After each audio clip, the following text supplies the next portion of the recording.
सिंधु वंदेदं दूदघायिकं ममलं प्रणमामि वर्धमानं तीर्थं धम्मस्सकतारम्।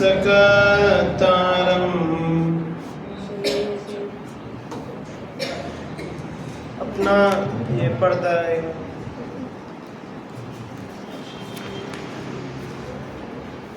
हम शुद्धोपयोग अधिकार को हम देखते हैं, है ना। आज समय भी अपने पास पूरा है, अधिकार भी है थोड़ा छोटा है, तो जो आगामी विषय जो हमें नया प्रारंभ करना था उसे भी हम आज कर पाएंगे। शुद्धोपयोग अधिकार पृष्ठ क्रमांक 18 से चालू है। जब बताया कि भैया हमें तो मोक्ष मार्ग जो है या कहो मोक्ष है वो हमें शुभ परिणति से ही मिलेगा, शुभ भाव या अशुभ भाव से तो नहीं मिल सकता। भाई शुभ भाव से क्या मिलता है? पुण्य होता है। पुण्य का फल क्या क्या? कि वो बंद है संसार की जो हमारी अच्छी अच्छी मन पसंदीदा चीज़ें हैं, भोग है, अच्छे भव है, वो उनका बंद हो जाता है। पर रहा तो वो बंद ही, वो कोई सुख का कारण परमानेंट नहीं है ना।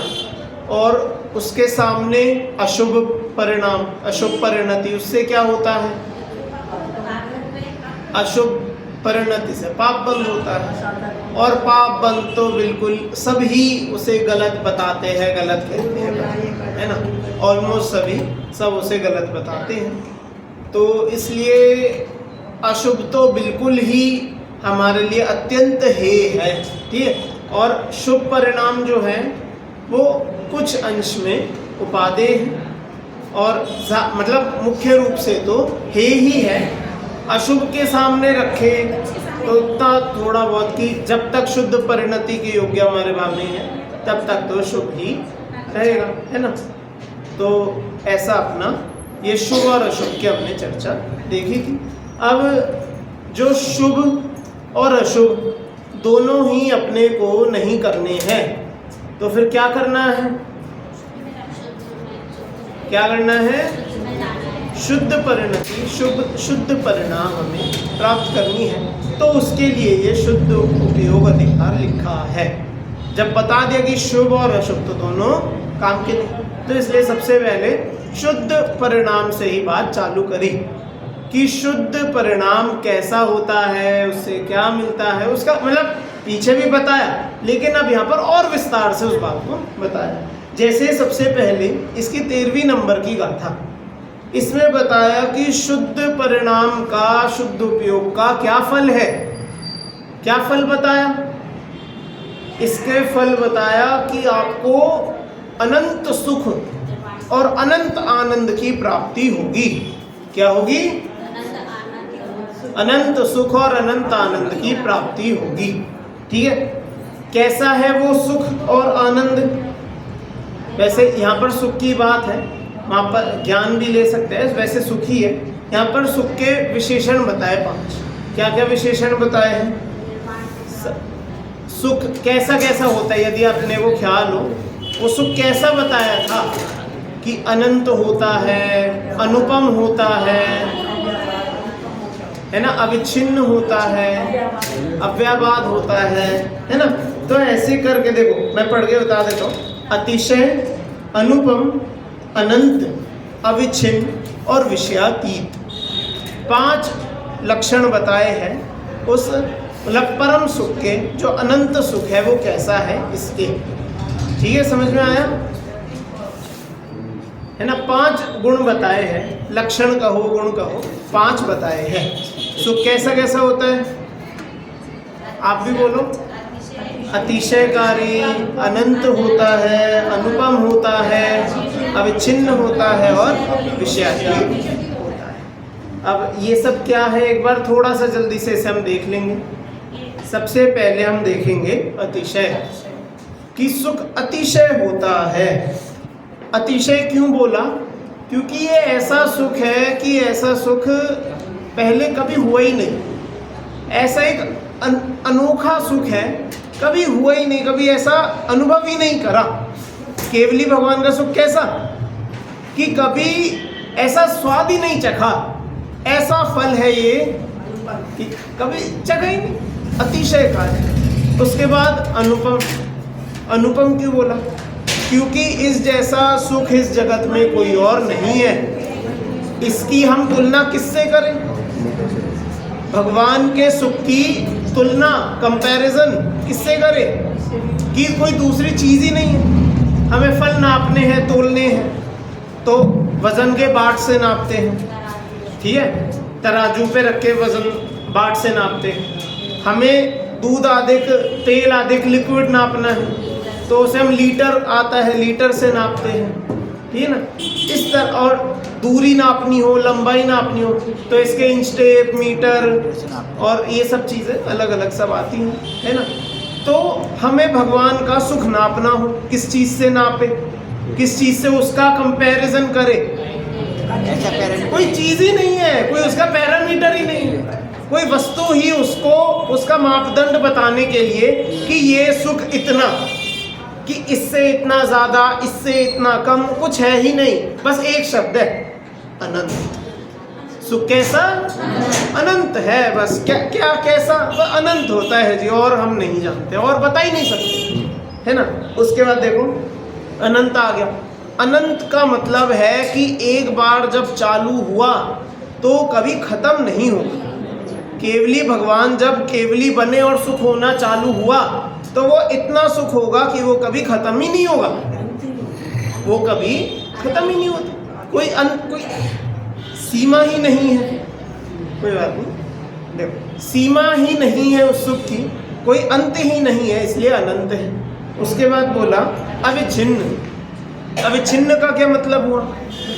अविच्छिन्न का अर्थ है कि जब चालू हुआ तो रुक, कभी उसमें अंतर भी नहीं आता, अंतर भी नहीं आता। जैसे नदी है, एक तो गंगा नदी है, यमुना नदी है, एक बार बहनी जब से भी चालू हुई होगी, कौन जाने कब से हुई होगी, तब से आज तक बह ही रही है, उसे रोकने वाला इस जगत में पैदा नहीं हुआ। बात समझ में आई? गंगा यमुना तो अपनी चलो कहो छोटी नदियां हैं, हमारे यहीं पे लोकल, है ना, लेकिन वे भी ऐसी नदियां हैं, उन्हें इस तीन, मतलब इस दुनिया की ताकत, जो हमारे भारत देश की कोई ताकत नहीं है जो उस नदी को बिल्कुल रोक सके। आप सोचो, अच्छा बांध बना देंगे, वो ऊपर से बहेगी, वो साइड से बहेगी, तो इसका कहने का मतलब क्या कि ऐसी एक शक्ति है वो नदी कि उसका बहाव नहीं रोक सकती। और कुछ नदियां ऐसी होती है जो कहते हैं मौसम की होती है, बारिश आएगी तो बहती है, और बारिश जब रुक जाती है, गर्मियाँ आ जाती है, फिर वो रुक जाती है, मतलब बारिश रुकी तो पानी भी आना रुक जाता है। ऐसे केवली भगवान का सुख कैसा है कि उस यमुना गंगा जैसा है। जब बहना प्रारंभ होता है, जब होना प्रारंभ होता है, कोई अंत नहीं है, कभी उसमें रुकता नहीं, उसमें कोई रुकावट नहीं आती, कोई उछाल उतार चढ़ाव नहीं आते, ऐसा का ऐसा ही अनंत बना रहता है। इसका नाम क्या है? अविच्छिन्न। इसका नाम है अविच्छिन्न। अंत में आखिरी जो विशेषण, विषयातीत। विषयातीत का क्या अर्थ है? कि सुखी होने के लिए कुछ चाहिए नहीं। अब ज्ञान होने के लिए तो चाहिए होगा फिर तो, वरना ज्ञान को भी लिखते। ऐसा है क्या कुछ कि ज्ञान किसी वस्तु को ही जानेगा? वस्तु ना हो तो कैसे जाने? तो क्या विषयों से बाधित है क्या? विषयों से बंधा हुआ है क्या? तो जैसे ज्ञान भी विषयों पर आधारित नहीं है, ज्ञान तो बस होता है। अब विषय है तो उनको जान लेता है, विषय और होते तो उनको भी जान लेता, विषय ना होते तो नहीं जानता, उन्हें ना जानता, जो है उसे जानता, और कुछ नहीं होता तो ज्ञान स्वयं को ही जान के बस पर्याप्त रहता है ना। तो जैसे ज्ञान को अन्य विषयों की आवश्यकता नहीं है, ज्ञान का अनंतपना उन विषयों से नहीं अपने से है, ऐसे ही ये जो सुख है, इस सुख को भी जगत में अन्य कुछ नहीं चाहिए, सुख तो अपने में ही परिपूर्ण है। कोई विषयों के होने से हम सुखी हो ऐसा नहीं होता। हाँ वो तो भाई विषयातीत बोल दिया, विषयों से पार है। देखो विषयातीत का थोड़ा सा इसका पढ़ के बताऊं, ये पराश्रय से निरपेक्ष होने से, अर्थात स्पर्शादि विषयों से निरपेक्ष होने से विषयातीत, कि ये सुख क्योंकि अतीन्द्रिय है। भाई इंद्रियां तो है नहीं, केवली भगवान की इंद्रियां होती है क्या? नहीं होती। तो यदि इंद्रियां नहीं है तो इंद्रियों के विषय भी नहीं, और जो जगत के सुख हम देखते हैं वो सब इंद्रियों के ही अधीन होते हैं। प्राय करके क्या, ऑलमोस्ट सारे ही जगत के सुख इंद्रियों के ही अधीन है ना। तो इसलिए अब जब इंद्रियों का ही कुछ कार्य नहीं बचा तो उन इंद्रियों को जो विषयभूत जो पुद्गल है उसको कहाँ जाने। तो इसलिए बोला कि विषयों के अतीत, विषयों से पार है। ऐसा यह शुद्धोपयोग का फल है। इस शुद्धोपयोग के फल से क्या, जब आप शुद्धोपयोग में लगे रहोगे तो केवली बनेंगे, मोक्ष तभी तो होगा। और उसके फल में ऐसा सुख मिलता है आज तक कभी मिला नहीं, आज तक कभी चखा नहीं, कभी स्वाद नहीं। समझ में आई बात? ख्याल में आई ना बात? चलो अब अगली गाथा में क्या बताया है? अगली गाथा में बताया है कि शुद्धोपयोग खुद कैसा होता है। अभी तो बताया था शुद्धोपयोग का फल कैसा होता है, फिर अब अगली 14वीं गाथा में बताया कि इस शुद्धोपयोग का फल कैसा हो, फल नहीं, शुद्धोपयोग स्वयं कैसे होता है। तो इसे यहाँ अगली गाथा में बताया। यहाँ क्या बताया था कि देखो एक बार पढ़ देता हूँ।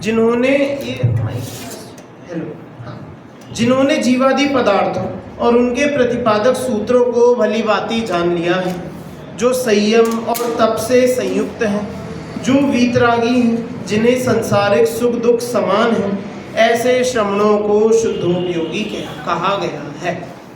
मतलब कि वे शुद्धोपयोगी कैसे हैं? तो ऐसे ये है प्रश्न क्रमांक 20 पर सबसे ऊपर पढ़ी, ज़्यादा आगे नहीं दौड़ना है ना।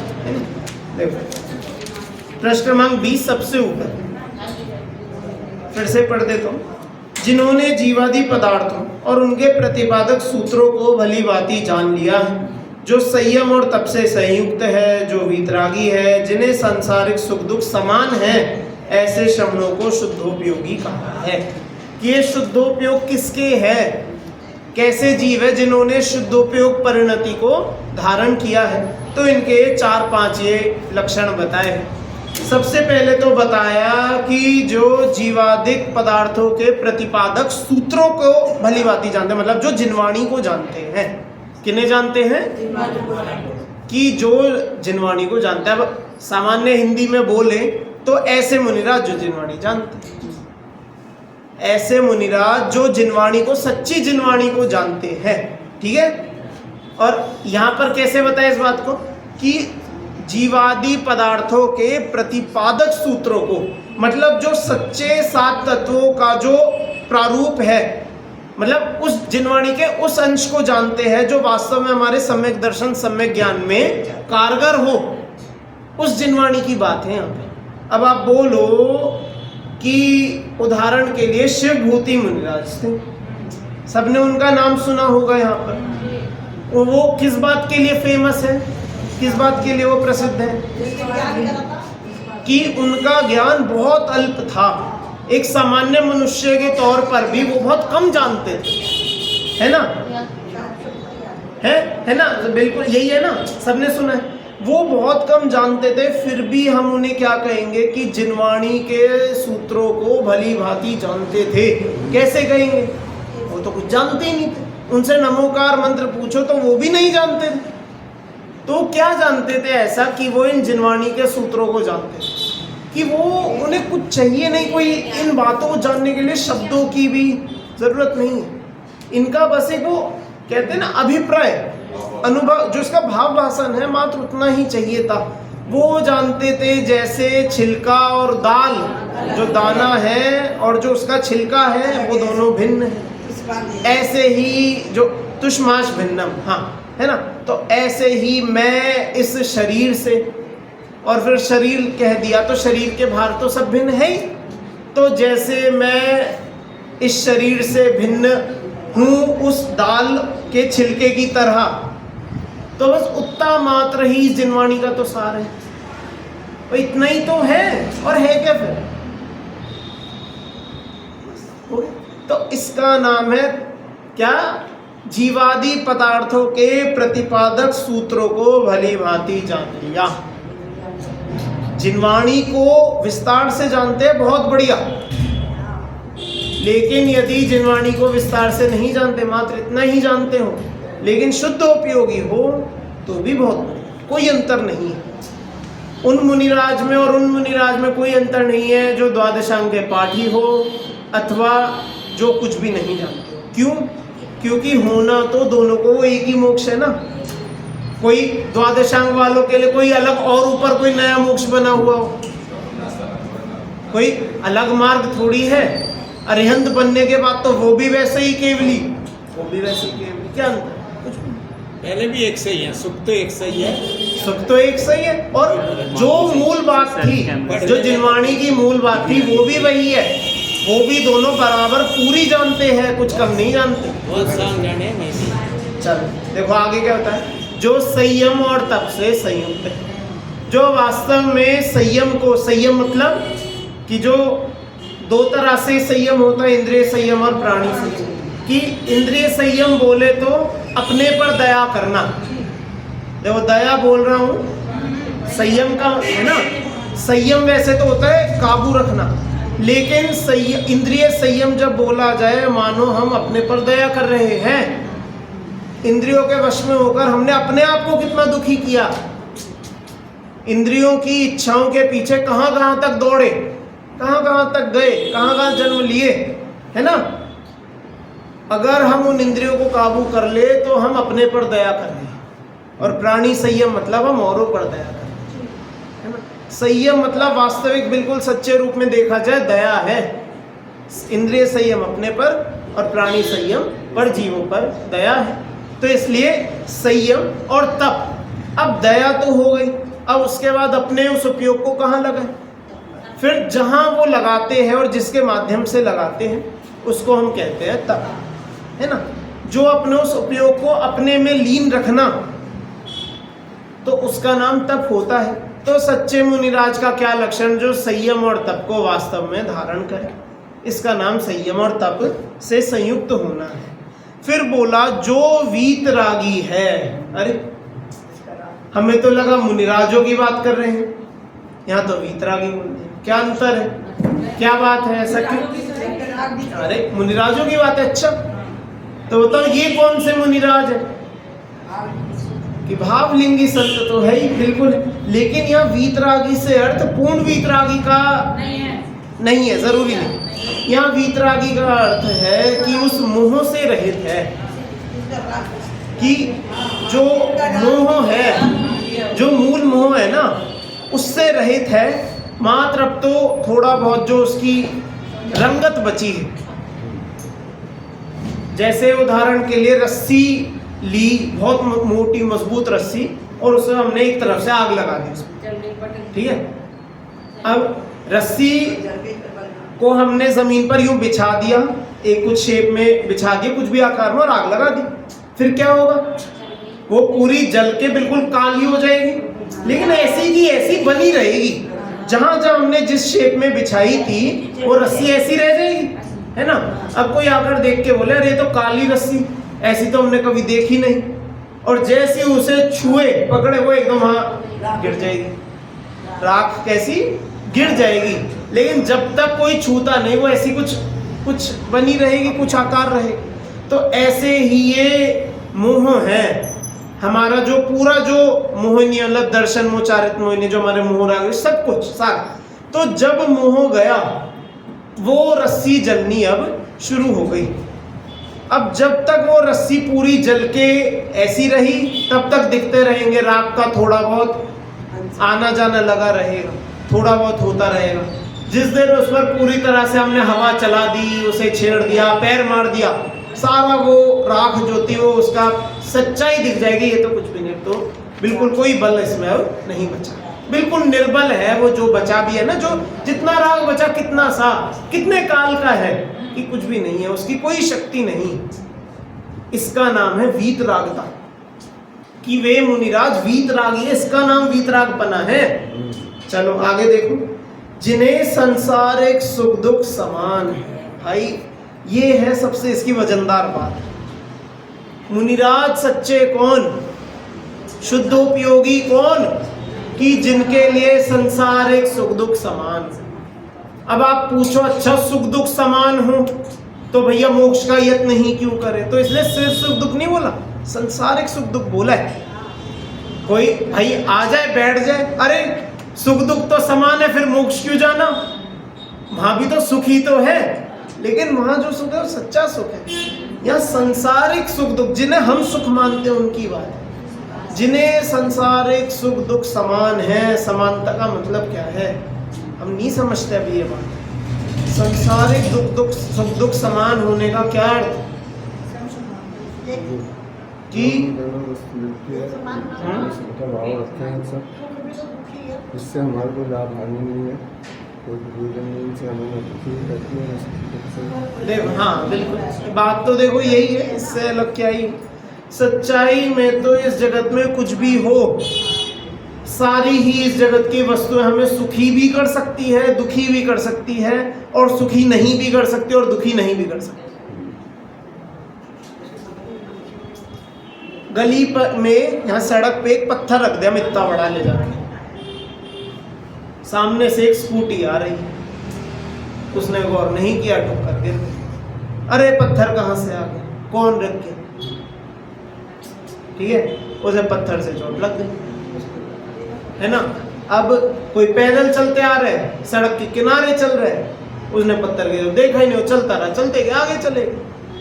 तो अब बताओ पत्थर सुखी करता है कि दुखी करता है, कि वो सुखी कर भी सकता है, दुखी कर भी सकता है, सुखी नहीं भी कर सकता, दुखी नहीं भी कर सकता, आपके ऊपर निर्भर करता है।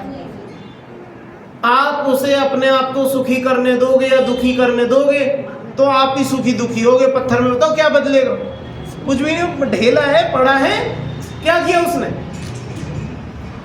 है ना। वो आपको सुखी दुखी कर सकता नहीं है, आप स्वयं ही सोच सोच के अपने मन से सुखी दुखी होते हैं। और पत्थर बोला, पत्थर से अधिक ही समझना इस जगत में क्या क्या है। अच्छा अब चलो बात अब करते ही हैं। पहलगाम में हमला हुआ, आतंकवादी आए, बहुत उन्होंने क्रूरता से भारत के नागरिकों को, टूरिस्ट थे, उन्हें बहुत बेरहमी से मारा। अब उसमें सरकार उसके खिलाफ सख्त कदम उठा रही। सरकार अपनी शक्ति में जो हो सकता है, जो जिनका नुकसान हुआ उनकी मदद भी कर रही है, इमोशनली भी, फाइनेंशियली भी, हर तरीके से वो मदद भी दे रही है। और जिन्होंने कार्य किया उन्हें पकड़ने के लिए भी खूब यत्न कर रही है। अब इसमें हमारा कितना रोल है?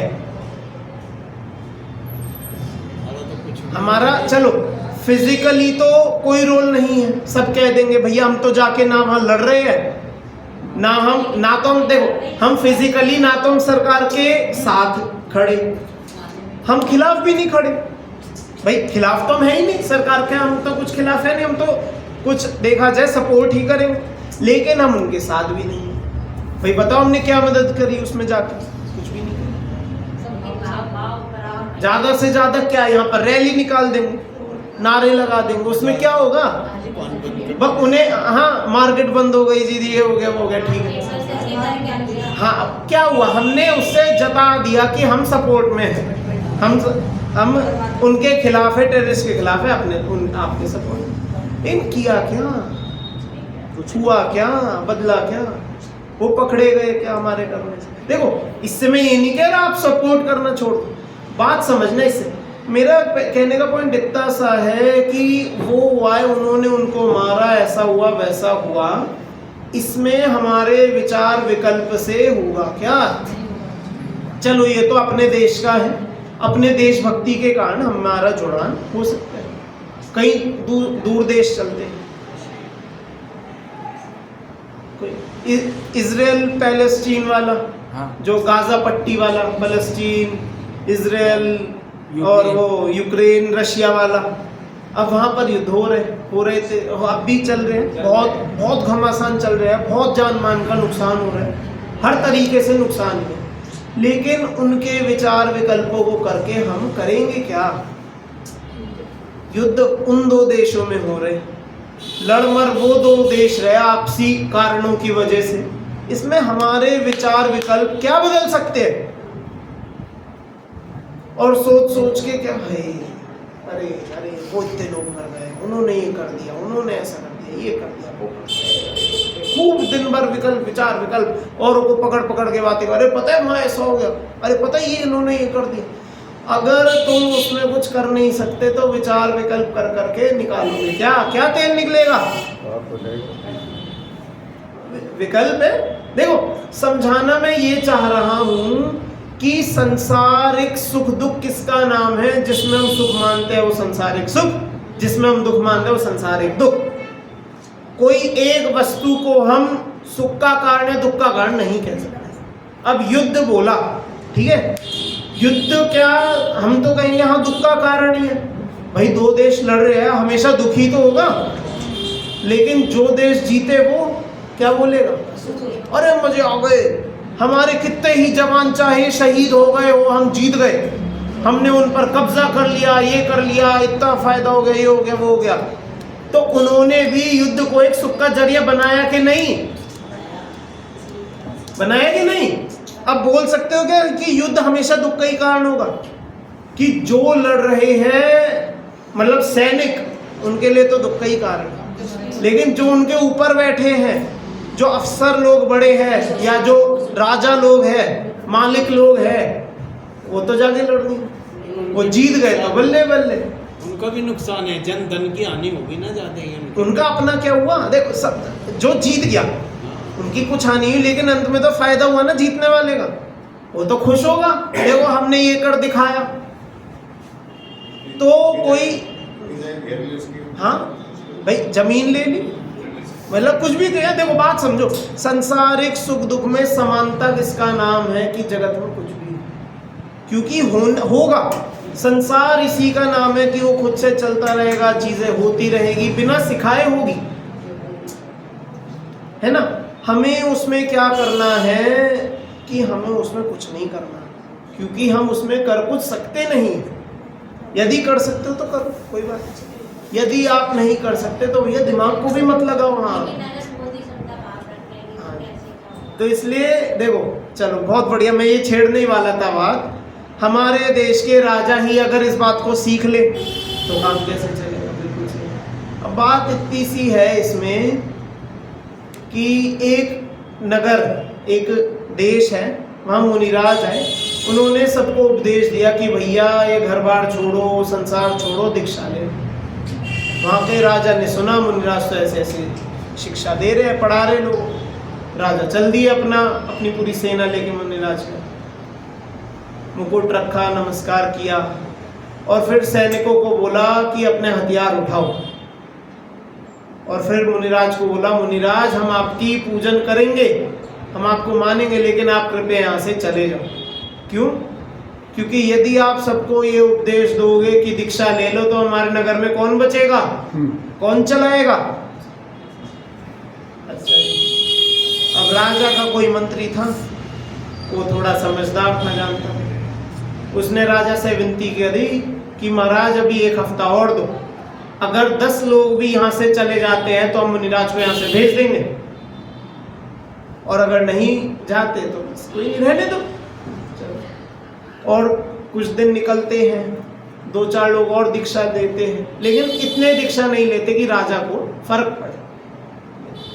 फिर उसने पूछा मंत्री से कि भाई मुनिराज तो सबको खूब दीक्षा दे रहे थे, खूब उपदेश दे रहे थे, खूब सब उसमें भाव विभोर हो रहे थे, तो लोग गए क्यों नहीं?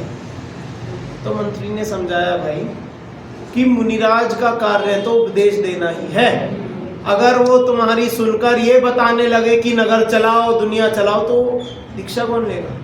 उनका कार्य दीक्षा देना ही है, वो उस कार्य को नहीं बदलेंगे। और तुम्हारा कार्य राज्य चलाने के, तुम राज्य है ना।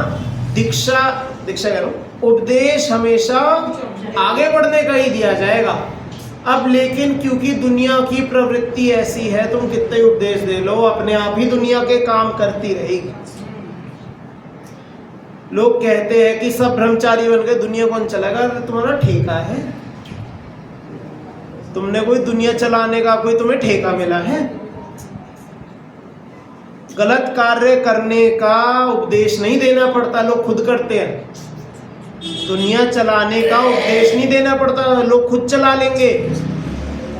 कुधर्मी लोग हमेशा रहेंगे संसार चलाने के लिए, कोई दिक्कत नहीं। हम तो यही उपदेश देंगे, जैसे सुनना अच्छी बात है, नहीं सुनना वो तो भी नहीं सुन रहे थे, वो हम ना देते तो भी ना सुनते, दे देते तो भी नहीं सुन रहे, ना दिया तो जो सुनते उनका भी रह जाता। तो इसलिए सिखाई तो यही बात जाती है कि भैया संसारिक सुख दुख में समानता रखो, दुनिया चलती रहेगी, आप छोड़ दो। कब तक इसे कंधे पर बोझ बना के ढोगे? और ये तो दुनिया कह रहा हूं, आप अपने घर पार कोई देखो, दुनिया तो बड़ी बात की मैंने, आप थोड़ी देश चला रहे हो, आप तो अपना घर ही चला रहे हो, वही बहुत है। मैं तो कहता हूं वो घर चलाने का भी आपका ठेका है।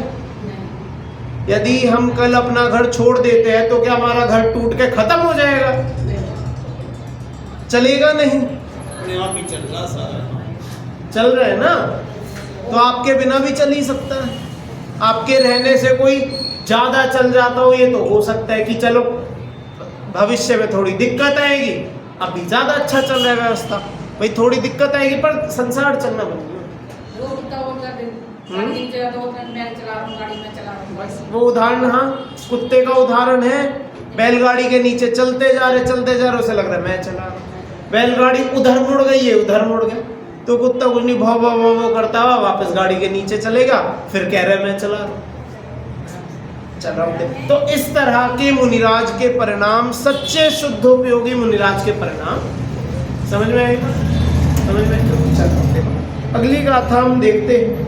अगली गाथा में बताया कि शुद्धोपयोग के फल में तत्काल प्राप्त होने वाला शुद्धात्म स्वभाव के लाभ का अभिनंदन करते हैं, केवल ज्ञान प्राप्त होने की बात करते हैं। मतलब कि यदि ये मुनिराज शुद्धोपयोग को धारण करे रखे तो क्या होगा, तो उसके फल में मतलब क्या मिलता है, तो इसलिए उसकी अनुमोदना, अभिनंदन कर रहे हैं, उस भाव को, उस परिणाम को अच्छा बता रहे हैं। जो शुद्ध उपयोग वाला शुद्धोपयोगी है वह आत्मा ज्ञानावरण, दर्शनावरण, अंतरा और मोह रूप रज से स्वयमेव रहित होता हुआ समस्त ज्ञेय पदार्थों के पार को प्राप्त करता है, अर्थात केवल ज्ञानी हो जाता है, सर्वज्ञ हो जाता है। समझ में आई बात क्या कह रहे हैं यहाँ पर? कि यदि मुनिराज शुद्धोपयोग को धारण करे रखेंगे तो उनके चार घाती कर्मों का विनाश करके केवल ज्ञानी होकर सर्वज्ञ हो जाएंगे, वे पूर्ण ज्ञानी हो जाएंगे। समझ में आया? इसमें और बहुत विस्तार नहीं, तीसरी बात है ना। तो अगली गाथा देखते हैं। अगली गाथा में क्या बता रहे हैं कि आत्मा अपनी निधियों को पर के संयोग के बिना स्वयं ही प्राप्त करता है। मतलब इन जो ये केवल ज्ञान पना है, जो अपने अनंत चतुष्टय आदिक है, ये कहीं बाह्य से नहीं मिलते, ये जीव अपने ही पास से प्राप्त करता है। और फिर इसी गाथा की टीका में षट कारकों से इस बात को समझाया, यदि आपको ख्याल हो, षट कारक से समझाया था कि कैसे यह जीव स्वयं अपने आप से ही इन सबको, किन किन को, कि इन अनंत ज्ञान को, अनंत सुख को, अनंत दर्शन, अनंत वीर्य, इनको प्राप्त करता है अपने आप से ही। सारे 6 कारकों को समझा के बताया था कि खुद ही उनका कर्ता होने से, देखो यहाँ सारा लिखा था, शुद्ध अनंत शक्ति युक्त ज्ञान स्वभाव के कारण स्वतंत्र होने से जिसने कर्तव्य के अधिकार को ग्रहण किया है, ऐसा मतलब कि खुद ही जो कर्ता हुआ है, शुद्ध अनंत शक्ति युक्त ज्ञान रूप से परिणमित होने के स्वभाव के कारण स्वयं ही प्राप्य होने से कर्मत्व का अनुभव, की खुद ही कर्म, मतलब खुद से, खुद ने प्राप्त किया, खुद को प्राप्त किया। तो आत्मा ने आत्मा को, आत्मा से आत्मा के लिए, आत्मा में, आत्मा से, है ना। तो ऐसे सब यहाँ पर बताकर अंत में देखो, अंत का पढ़ता हूँ। अतः निश्चय से पर के साथ आत्मा का कारकता का संबंध नहीं है कि जिससे शुद्धात्म लाभ की प्राप्ति के लिए बाह्य सामग्री ढूंढने की व्यग्रता से जीव व्यर्थ ही परतंत्र होते हैं। कि जीव को अपनी निधियां, मतलब अपना संपूर्ण स्वभाव प्रकट करने के लिए बाहर से कुछ नहीं चाहिए, तो यदि बाहर से कुछ चाहिए ही नहीं तो परतंत्रता काय बात की। औरों के अधीन यह जीव क्यों हो कि होने का कोई कारण नहीं। समझ में आई बात? समझ में आई ना? चलो देखो अब अगली गाथा देखते हैं। अगली गाथा में बताया कि उत्पाद व और द्रव्य से संयुक्त इस अविनाशी स्वयंभू भगवान आत्मा ने व से विहीन उत्पाद और उत्पाद से रहित व करके महान कमाल कर दिखाया। मतलब यहाँ पर एक ये माइक थोड़ा डिस्टर्ब कर रहे हैं। हेलो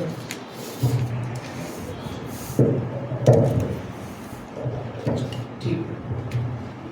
देखो अब इस अगली गाथा में बता रहे हैं कि इस जगत का एक नियम होता है उत्पाद व द्रव्य नाम से। सब इन्हें सुना होगा, सुना नहीं होगा तो मैंने पहले पढ़ाया ही है, बताया ही। उत्पाद व द्रव्य इस जगत के सभी द्रव्यों का एक नियम है। जगत के सभी द्रव्य उत्पाद व और द्रव्य से युक्त ही होंगे। इस बात का क्या मतलब है कि उत्पाद मतलब नवीन पर्याय आएंगी, ठीक है, नई पर्याय उसमें उत्पन्न होगी। वह मतलब पुरानी अवस्था, पुरानी पर्याय वो चली जाएगी। और द्रव्य किसका नाम कि वो उत्पाद व पना भी होता रहेगा, इसका नाम भी द्रव्य है। और जो वे द्रव्य का द्रव्यपना है वो भी वैसा का वैसा ही बना रहेगा कि जीव है वो जीव ही रहेगा। जीव ऐसे बदलते बदलते बदलते पुद्गल नहीं हो जाता, पुद्गल बदलता बदलता जीव नहीं हो जाता। इसका नाम द्रव्य है कि जीव जीव ही रहेगा कैसा भी हो। जीव कितना ही बदल जाए, बदलते बदलते भी जीव ही रहेगा, इसका नाम।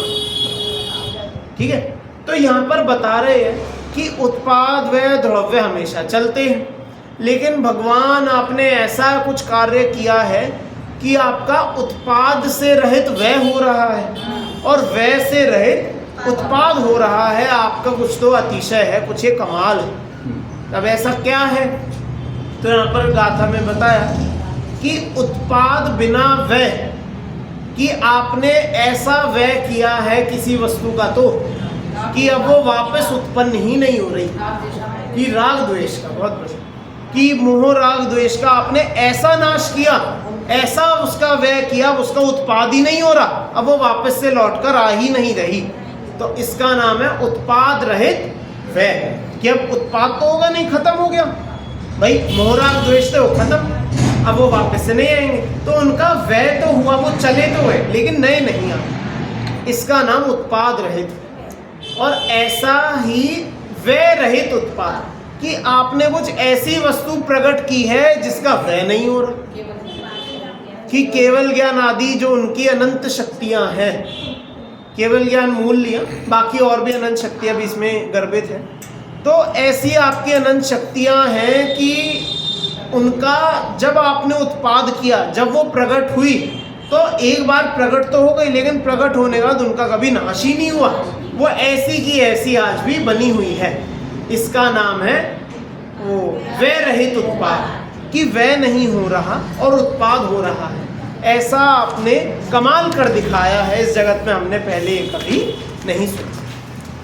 ये भी ख्याल में आ गया सभी को, है ना? चलो आगे अगली गाथा में क्या बता रहे हैं कि उत्पाद व द्रव्य तो प्रत्येक वस्तु का सहज स्वभाव है, इसलिए वह शुद्धात्मा में भी अवश्य होगा ही। अब यहाँ एक तरफ तो बोल दिया कि उत्पाद के बिना वह के बिना उत्पाद, ऐसा बता। लेकिन यहाँ कह रहे हैं क्योंकि आत्मा भी एक वस्तु है, पदार्थ है। भाई 9 पदार्थों में जीव होता है कि नहीं होता? होता है। तो जब सभी ही द्रव्यों में उत्पाद व द्रव्य होता है तो आत्मा में भी उत्पाद व द्रव्य होगा ही होगा, उसके बिना आत्मा हो ही नहीं सकती। तो यहाँ यही बोला कि सभी पदार्थों के किसी पर्याय से उत्पाद और किसी पर्याय से विनाश होता है। किसी पर्याय से सभी पदार्थ सद्भूत है, ध्रुव है ना?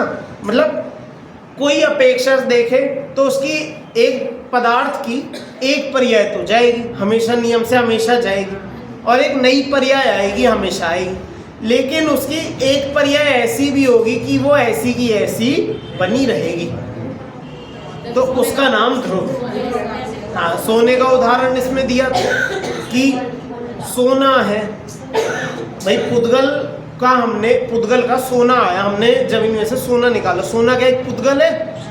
सोना जो वस्तु है पुद्गल द्रव्य है ना, जीव तो है नहीं, पुद्गल है ना।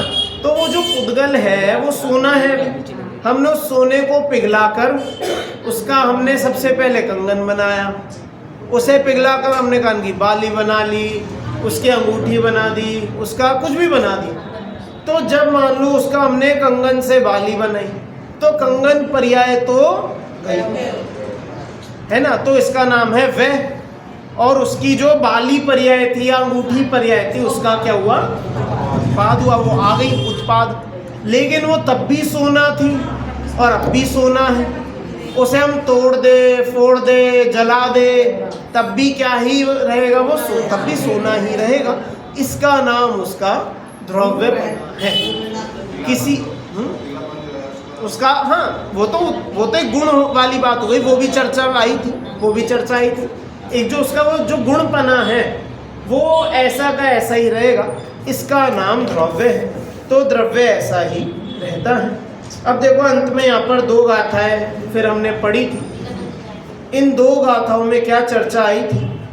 देखो यहाँ पर ये प्रश्न जैसा था, प्रश्न यह पूछा कि इंद्रियों से ही ज्ञान और आनंद की उत्पत्ति मानने वाले अज्ञानी जनों को यह प्रश्न उठना स्वाभाविक ही है कि शुद्धोपयोग के प्रभाव से स्वयंभू हुए इस भगवान आत्मा को बिना इंद्रियों के ज्ञान और आनंद की प्राप्ति कैसे हो सकती है।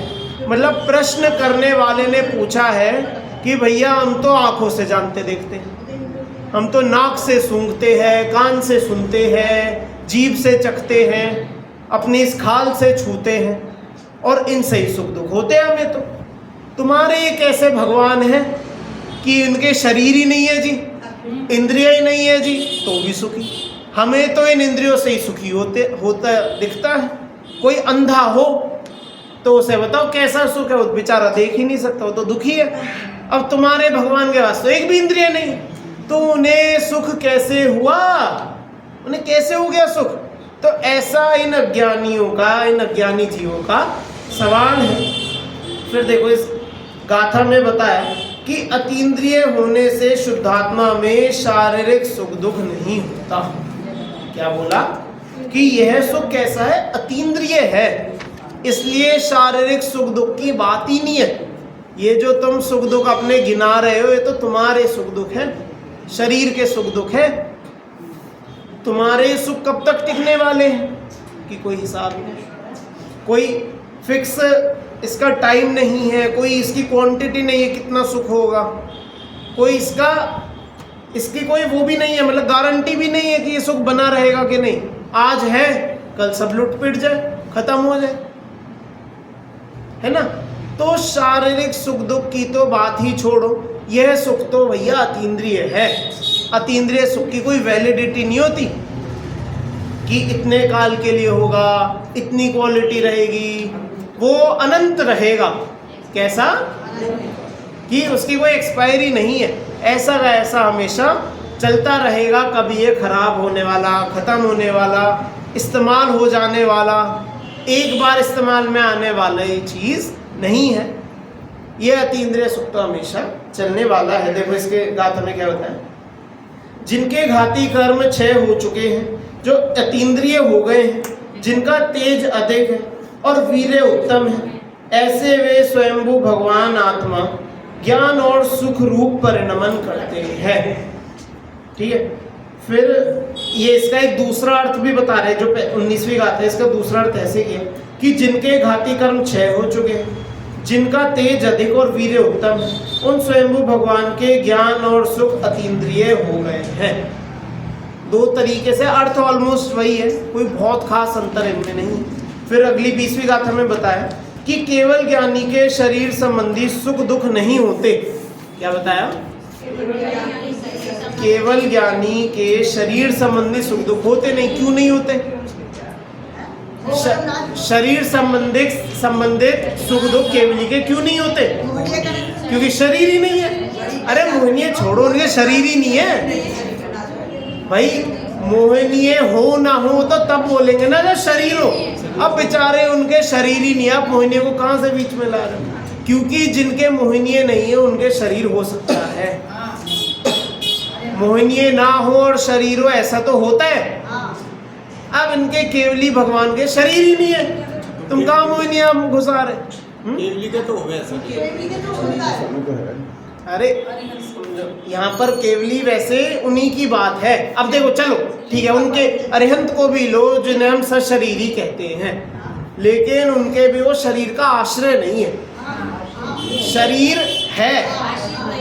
अगर अच्छा उनके लिए क्या बेहतर है कि शरीर बना रहे या शरीर छूट जाए? उनके लिए बेहतर क्या है?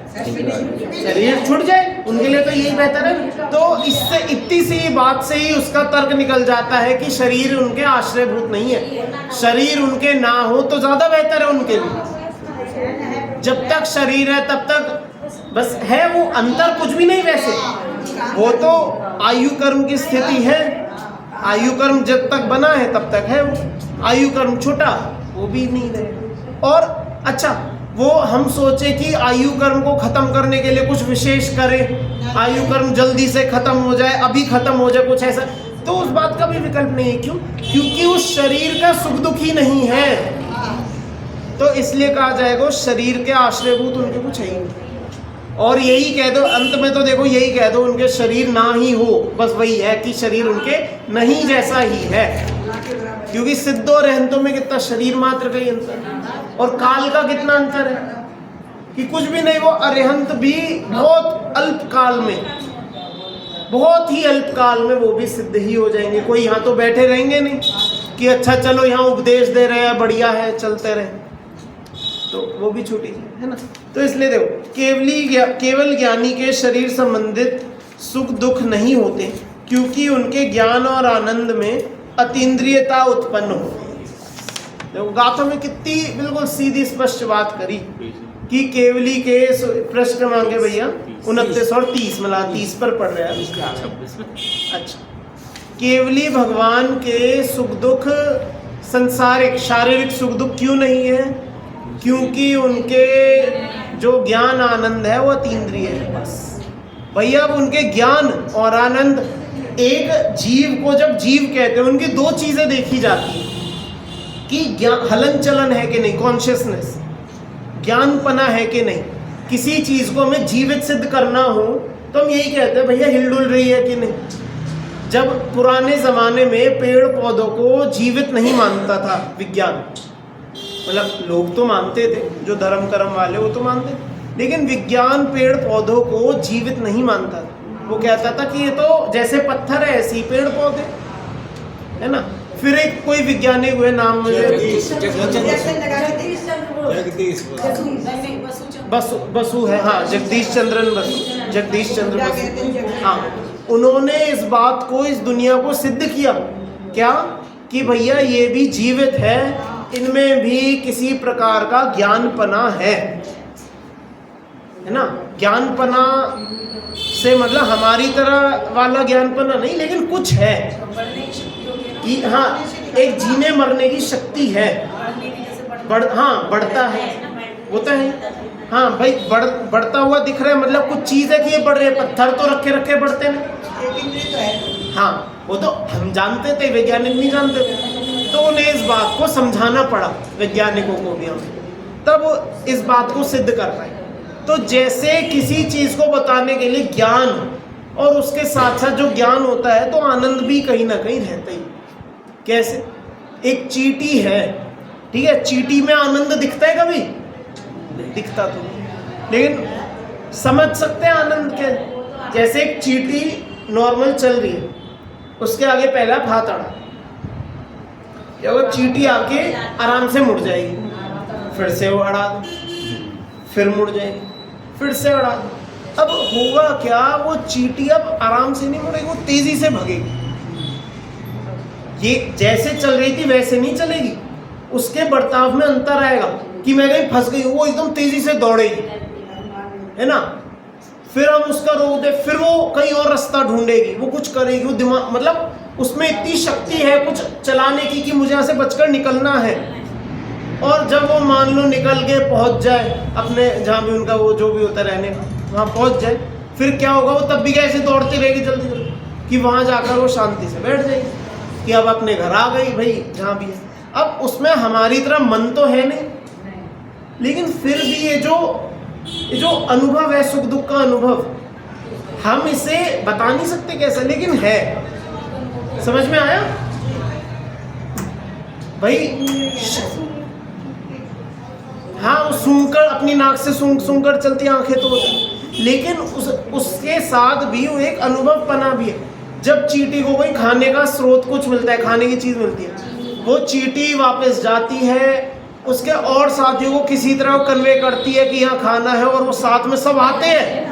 ऐसे नहीं अपने आप सब आ गए, वो एक चींटी उन्हें जाकर बताती है किसी तरह, और वो आती है और सबको खाना लेकर जाते हैं। आपने चीज देखी होगी, देखो हमारे सबके अनुभव की चीजें, इसलिए मैं बता रहा हूँ। तो इससे क्या सिद्ध होता है कि भैया ज्ञान और आनंद दो चीजें हैं जो हमेशा किसी न किसी रूप में हमें देखने मिलती है। और जब हम ये इस बात को सिद्ध कर दे कि भैया ज्ञान और आनंद शरीर के आश्रित ही नहीं है, तो फिर कहाँ तो इंद्रिय टिकेगी, कहाँ तो शरीर का सुख दुख टिकेगा, कहाँ शरीर का कुछ टिकेगा, कुछ भी नहीं बचेगा। तो इसलिए देखो यहाँ बस यही बोला, कुछ बोलने की ज्यादा विशेष जरूरत ही नहीं है। केवली के शारीरिक सुख दुख नहीं है। क्यों? क्योंकि उनके जो ज्ञान और आनंद है वो अतीन्द्रिय हो गए। केवली के ज्ञान और आनंद कैसे हो गए जी? अतीन्द्रिय हो गए हैं, इसलिए उन्हें कुछ देखने, जानने, करने, भरने की वो हमारी तरह नहीं। अब देखो, अब जहां पर ये अंत किया इस पॉइंट पर, क्या कि हमें शरीर के आश्रय की जरूरत नहीं है जानने देखने की, तो इसलिए अब अगला अधिकार ही ज्ञान अधिकार है। अगला अधिकार का नाम क्या है? ज्ञान अधिकार। अब ज्ञान अधिकार में क्या चर्चा है? ज्ञान अधिकार में अब यह बताएंगे कि ज्ञान कैसा कैसा होता है। फिर ज्ञान अधिकार के बाद और आगे आएगा, फिर सुख अधिकार भी आएगा, बीच में शुभ, आगे फिर शुभ परिणाम अधिकार भी आएगा, और है ना। तो यहाँ पर बताना ये चाह रहे हैं कि ज्ञान कैसे कैसे होता है, ज्ञान की पूर्ण रूप से हर तरीके से चर्चा यहाँ पर करेंगे, है ना। अभी 5 मिनट है अपने पास, तो एक बार गाथा नहीं तो इसकी उत्थानिका तो जरूर हम पढ़ ही लेते हैं। देखिए यहाँ ऊपर से पढ़ता हूँ ज्ञान अधिकार वाले प्रश्न पर। देखिए, शुद्धोपयोग अधिकार के अंत में जिस अनंत ज्ञान और अनंत सुख की बात की है, अथवा अतीन्द्रिय ज्ञान और अतीन्द्रिय सुख की बात की है, उनके संदर्भ में विस्तार से समझने के लिए अब क्रमशः ज्ञान अधिकार और सुख अधिकार को की बात करते हैं। यद्यपि इन अधिकारों का नाम तो ज्ञान अधिकार और सुख अधिकार ही है, तथापि इनमें ज्ञान और सुख गुणों की चर्चा ना होकर अतीन्द्रिय ज्ञान मतलब केवल ज्ञान की और अतीन्द्रिय सुख मतलब अनंत सुख की चर्चा है। मतलब ज्ञान मतलब सारे ज्ञान की नहीं, मात्र केवल ज्ञान की बात है, मात्र अनंत सुख की बात है ना। ऐसे सारे हमारे संसारियों में कि 5 तरीके का ज्ञान होता है, 3 तरीके का ज्ञान, वो सब चर्चा कुछ नहीं लेते। यहाँ मात्र केवल ज्ञानी का ज्ञान कैसा होता है, इसकी चर्चा यहाँ आएगी। पहले ज्ञान अधिकार आरंभ करते हुए सर्वप्रथम 21 और 22वीं गाथाओं के माध्यम से यह बताते हैं कि केवली भगवान के ज्ञान में सभी पदार्थ प्रत्यक्ष रूप से ज्ञात होते हैं, उनके कुछ भी परोक्ष नहीं है। एक बार गाथा और पद्यानुवाद पढ़ते हैं, फिर इसकी देखते हैं जितनी चर्चा हो। परिणम दुखलूणाणम पच्चखा सवदव पजाया सोणेव ते विजानादि उग्गह पुव्वाहिं किरियाहिं नत्ति परोक्षं किंचि विसमन्तं सवक्ख गुण समेतत्स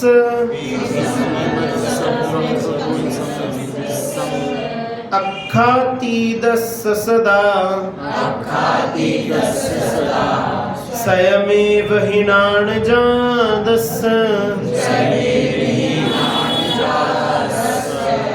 केवली भगवान्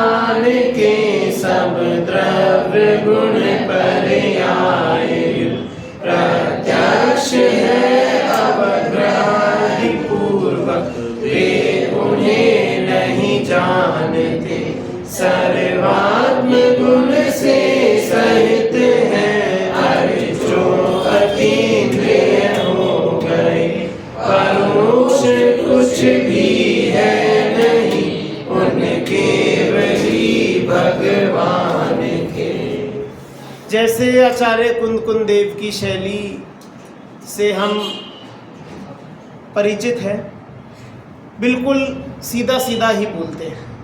यहाँ क्या बोला है कि केवली भगवान इस जगत में सारे द्रव्य गुण पर्यायों सहित अवग्रह आदि से रहित जगत के सब वस्तुओं को प्रत्यक्ष जानते हैं। कैसे जानते हैं?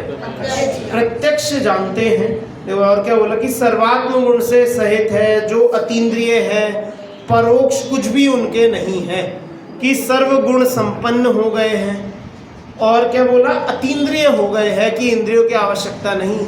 जगत के सभी वस्तुओं को उनके सभी द्रव्य गुण पर्यायों से सहित होकर सब कुछ जानते हैं, उनके ज्ञान से कुछ भी बचा नहीं है। ज्ञान रूप से परिणमित हुए केवली भगवान के सर्व द्रव्य और उनकी सभी पर्याय प्रत्यक्ष है। क्या बोला? केवली भगवान के सर्व द्रव्य और उनकी सभी पर्याय, जगत में जितने द्रव्य हैं और जितनी उनकी पर्याय हैं।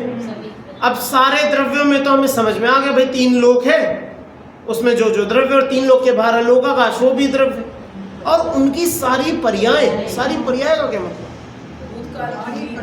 कि जो जो आकर गई वो भी, जो अभी है वो भी, और जो आने वाली है वो भी। वरना यहाँ पर लिखते कि भूत की और वर्तमान की पर्यायों को ही जानते हैं, लेकिन क्योंकि यहाँ पर बोला सारी पर्यायों को जानते हैं, सारी मतलब सबको ही जानते हैं, कुछ भी उनके ज्ञान से बचता नहीं है। समझ में आई बात? सभी पर्याय प्रत्यक्ष है, उन्हें अनुमान से नहीं जानते, इंद्रियों से नहीं जानते। समझ में आया? मतलब कोई भी जो मति श्रुत ज्ञान के जितने भेद है, या फिर प्रमाण नय के, या फिर प्रत्यक्ष परोक्ष जो जो है, उनसे किसी से कोई आवश्यकता नहीं जाननी। वे उन सबको प्रत्यक्ष अतीन्द्रिय डायरेक्ट अपनी आत्मा से, जैसे वो क्या है, हाथ पर रखे आंवले की भांति, ऐसा उदाहरण आता है। जैसे हाथ पर हमारे कुछ रखा हो और कैसे बस क्या करना उसे जानने, बस देख, उसका हमने स्पर्श भी जान लिया, और अगर हाथ पर रखा है, अगर उसमें से कोई गंध आ रही है तो गंध भी जान लेंगे, उसका वर्ण भी जान लिया, आकार भी, सब पूरा तो जान लिया, क्या बचा उसके जानने। तो ऐसे पूरे 3 लोक के सभी द्रव्य, उनकी सारी पर्याय, वे उनके प्रत्यक्ष हैं। वे उन्हें अवग्रह आदि क्रियाओं से नहीं जानते। अवग्रह या अवाय धारणा उनके नहीं होती, मतलब उनके कोई शंका नहीं उठती, उनके मन में कोई प्रश्न नहीं उठते कि ये क्या है। सब कुछ बिल्कुल डायरेक्ट ऐसे बिना शंका के जान लेते हैं। जो सदा इंद्रियातीत है, इंद्रियों की आवश्यकता नहीं है, बिना इंद्रियों के जानते हैं। सर्व ओर से सर्वात्म गुणों से समृद्ध है। आत्मा के जितने गुण होते हैं सभी गुण उनके प्रकट हो गए हैं, उनसे बिल्कुल परिपूर्ण है, समृद्ध मतलब उनको पूर्ण रूप से प्राप्त है ना, और स्वयमेव ज्ञान रूप हुए हैं। उन केवली भगवान के कुछ भी परोक्ष, उनके लिए कुछ भी ऐसा नहीं है जो वो किसी अन्य के माध्यम से जानते हो। अन्य इस जगत का ऐसा कुछ भी नहीं है जो अन्य की अपेक्षा से जानते हो। सब कुछ बिल्कुल अपने आप से ही प्रत्यक्ष जान लेते हैं, सब कुछ जानते हैं। समझ में आए? चलो अभी तो चर्चा जिसकी इतनी ही हो पाई है, समय भी काफ़ी हो गया है, तो शेष चर्चा